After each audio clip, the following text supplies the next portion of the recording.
देश कानून से भी चलता है।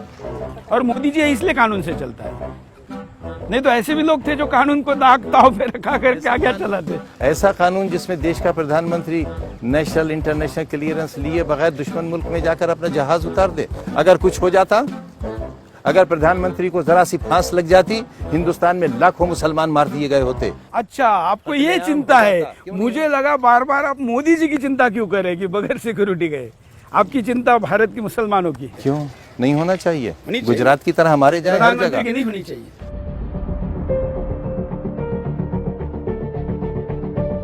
मेरा तो प्रश्न आपसे ये है कि आप इतना बड़ा विश्वविद्यालय बना रहे और कह रहे कि इतने करोड़ हिंदुओं ने आपको पैसे दिए हैं और आप उनके प्रति मन में द्वेष क्यों रखते हैं? आपकी हर बात हिंदू के खिलाफ क्यों जाती है? कोई एक बात बताएं आप। मगर क्योंकि आपकी दुकान ही इससे चलती है। मैंने कहा ना कि हम तो आइटम गर्ल हैं आपकी, जैसे फिल्मों में होती है। अगर आप हमें गाली नहीं देंगे, हमें सांप्रदायिक नहीं कहेंगे, देशद्रोही नहीं कहेंगे, पाकिस्तान चले जाओ नहीं कहेंगे, तो आपकी दुकान कहाँ चलेगी? ऐसा नहीं, हमारे सिवा कोई माल है ही नहीं आपके पास। ऐसा नहीं है। हमसे मजबूत विरोधी कहाँ मिलेगा आपको? आप क्यों बोलते हैं? चलिए, हमें शौक है आइटम गर्ल का, आइटम सॉन्ग देखने का। आप नाचना बंद कर दीजिए, हमारा शौक बंद हो जाएगा।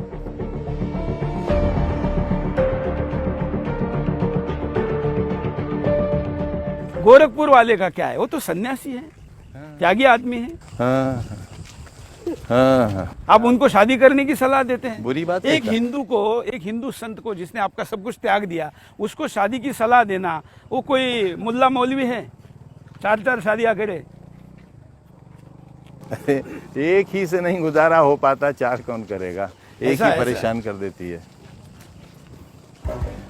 तो शादी वो क्यों नहीं कर रहे हैं? नहीं, ये तो हिंदू धर्म में एक परंपरा है। अगर सारे लोग शादी करने से मना कर दें तो क्या होगा? समाज तो खत्म हो जाएगा। नहीं, समाज तो वैसे भी डरा हुआ है कि 35 सालों बाद जब मुसलमान हिंदुस्तान में ज्यादा हो जाएंगे तो क्या होगा, वो वैसे भी डरा हुआ है।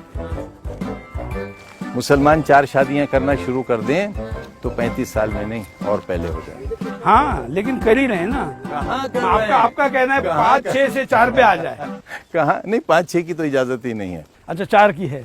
4 की कहाँ करते हैं? और 4 के 44 की है, 40 की? मैं नहीं कर सका, दूसरा कौन हिम्मत करेगा? नहीं, ऐसे जो ज्यादा बोलने वाले होते हैं उनका घर में कम चलता है, वो मैं जानता हूँ।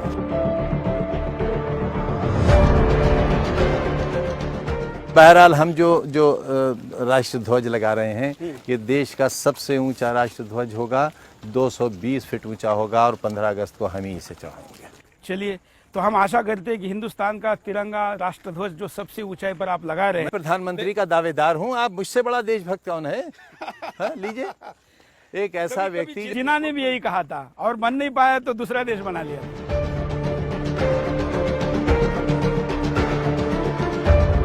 आप कहते हैं कि मुसलमान प्रताड़ित किए जा रहे हैं हिंदुस्तान में। हिंदुस्तान का बहुसंख्यक हिंदू अगर मुसलमानों को प्रताड़ित करने लगे तो मुसलमान यहाँ रह ही नहीं पाते, बढ़ नहीं पाते, फल फूल नहीं पाते। यही गलत ख्याल है। क्यों? अगर आप ऐसा करेंगे तो पूरे देश का भविष्य खतरे में आ जाएगा। देखिए, मतलब सच बोले हम तो आप कहते हैं देश खतरे में आ कह रहे हैं आपसे, रोकिए आरएसएस को और कम्युनल फोर्सेस को कि ये स्ट्रेटेजी बहुत महंगी पड़ जाएगी। मेरे जैसे लोग नहीं मिलेंगे जो किसी भी कीमत पर इस बात के लिए तैयार ना हो कि कोई मूवमेंट हिंदुस्तान में आतंक पर आधारित नहीं चलना चाहिए। किसी को हथियार उठाने की इजाज़त नहीं होना चाहिए। लेकिन 6 दिसंबर 92 को मस्जिद गिराने के लिए डायनामाइट का इस्तेमाल हुआ था और यही सबसे बड़ी गलती थी। तो एक बड़े कलंक को पोछा गया ना। मस्जिद गिरा क्या? नहीं तो गिर गई बहुत ना। सम्मान है। अभी क्या? इतने बहुमत का हिंदुस्तान एक 500 साल पुरानी इमारत को डायनामाइट से उड़ा दिया। ये है, ये बहादुरी है आपकी। 36,000 500 मीटर तक 22/23 दिसंबर 1949 की रात तक नमाज हुई है और सुबह मिंबर पर मूर्तियां रखी मिली। 500 मीटर तक मुसलमान नहीं जा सकता। 500 मीटर तक एग्जीक्यूटिव ऑर्डर से मुसलमान नहीं जा सकता।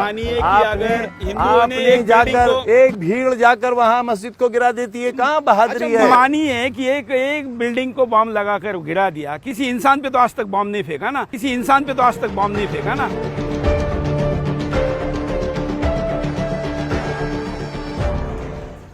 इससे ज्यादा क्या? अफगानिस्तान चले जाएं, बिना बताए पाकिस्तान चले जाएं, किसी के साथ बैठ, सऊदी अरेबिया चले जाएं, ईरान चले जाए। वो बताइए। ये सारे दुनिया के मुसलमान मोदी से प्रेम करते देखिए, हैं दुबई और का- हिंदुस्तान के मुसलमान नहीं करते।